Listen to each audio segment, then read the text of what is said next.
Hey, Mr. James here from Charm City Karate. This is our chat from the mat. This month is Bully Prevention Month. So that's what we're talking about.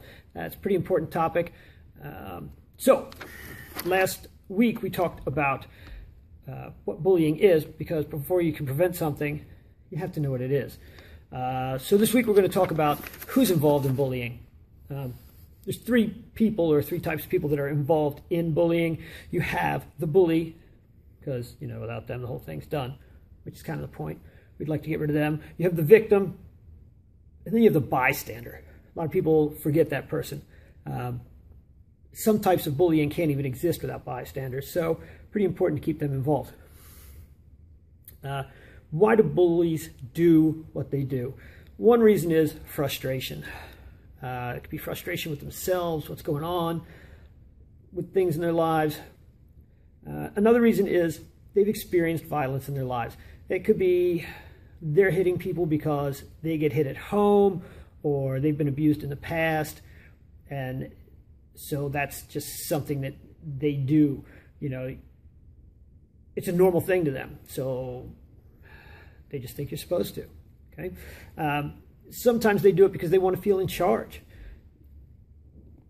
It's just a basic need for them. So they get pushed around. They never feel like they're in control of anything. So they lash out. They have to feel like they're in control.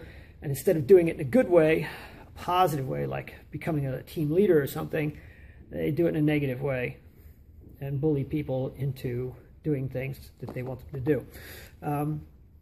Sometimes they do it because they get something positive out of it. It's not really a true positive, but they feel like they're getting something positive out of it. They might feel like they're getting more popular out of it. They're getting positive feedback or more attention. They get to control people. It could be anything like that. Now, who is a bystander? Bystanders are the people that see it happening. They're also the people that know what's going on. Okay, so if your little brother's getting bullied and you're not seeing it, but he's coming home every day and he's saying, oh, God, this kid every day shoves me down and he takes my lunch money. Now, you're not seeing it, but he's telling you about it. You know what's going on.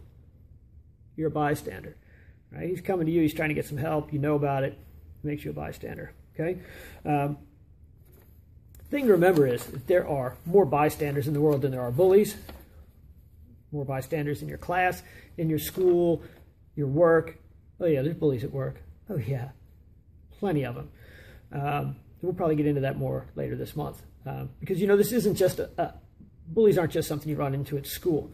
You know, you'll run into bullies at the gym, at work, playgrounds, movie theaters, anywhere you go in life, you're going to run into bullies.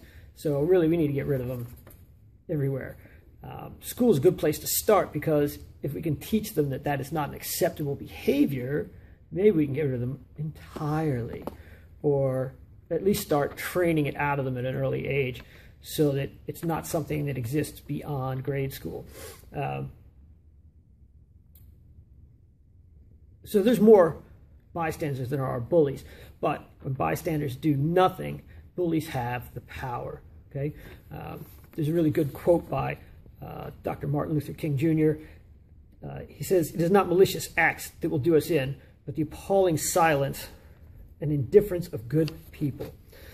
So basically, when you stand around and you do nothing and you let bullies have their way with somebody else, that's when they get all their power, and that's what's going to do us in. All right, so if you see something, say something.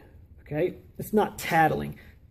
Being a tattletale or tattling on somebody, that's when you say something because you wanted to get somebody in trouble. Okay, that's totally different. If you go and you tell a teacher or a parent that somebody's getting bullied, that's doing the right thing. Okay, when you go, "Johnny's got an apple, Johnny's got an apple," you're just doing that because you want Johnny to get in trouble. Okay, when you tell a teacher or a parent that Johnny's being a bully, you're not doing it because you want Johnny to get in trouble. You're doing it because you want Johnny to leave those other kids alone. All right? So, I'm Mr. James from Charm City Karate. I'll see you next week for more on bully prevention. Have a great day. Hopefully I'll see you in class.